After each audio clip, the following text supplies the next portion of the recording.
Hey everybody, Ray here. Today I'm going to show you how to make this very simple box-shaped set of shelves that you can mount up against your wall. In my case, I even used a pin jig to make sure that I had holes where I could place shelf pins such that the shelves would be adjustable. If you think you'd like to learn how to do this, stick around and I will show you. And don't forget, if you like this video, hit that thumbs up for me. I always appreciate that. Now my shelf box has sides that are 5 feet tall and a top and a bottom that is 32 inches wide. You can make your box any size you want it to be. You just have to make sure that you know that you have to vary the size of your shelves to fit in whatever the dimensions of your particular box are. Now I assembled my shelf box using pocket hole screws.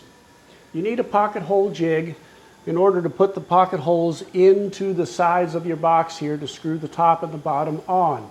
It works really well. If you don't have a pocket hole jig, it's something you might want to think about adding to your tool set. If you don't have a pocket hole jig, you could just put 3 or 4 screws through the top holding into the side here. It's not quite as strong a bond, but if you put some wood glue in between there, it'll be just fine. I wanted my shelves to be adjustable, so I used a hole pin jig to put the holes on the inside of my 2 outside walls here to make sure that those holes would be evenly spaced.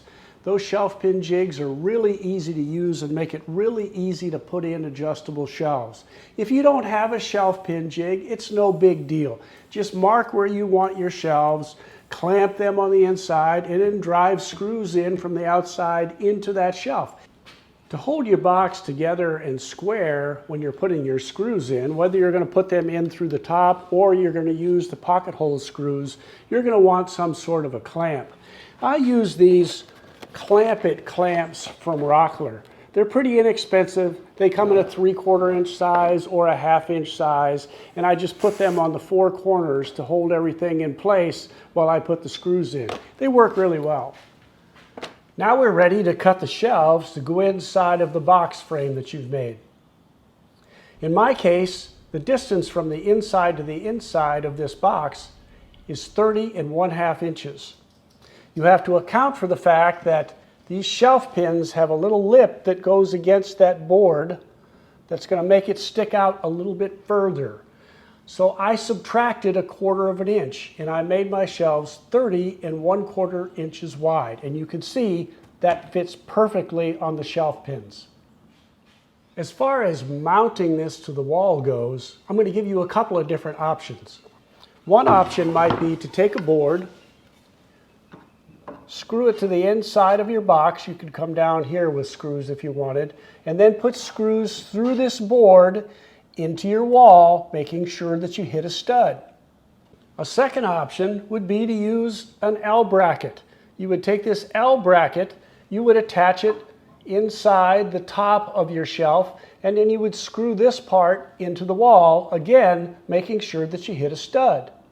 Now the last method to hang this box that I'm going to show you today is to use something called a French cleat. Now that's what I'm going to use. The way I did that was I took a 1x6 that would fit inside my box and I ripped it down the middle at a 45-degree angle. I took the top piece and I drilled pocket holes in it. And then I attached that top piece with pocket hole screws to the inside of the top of my box. Now you'll see that the piece of the French cleat that I attached to the shelf has a 45 that goes up into the shelf. This piece has the matching 45 that comes this way.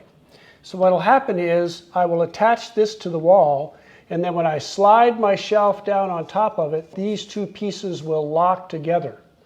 So I can go ahead and level this, get this mounted into the studs, and then slide my shelf onto it. It'll be perfectly straight and secure.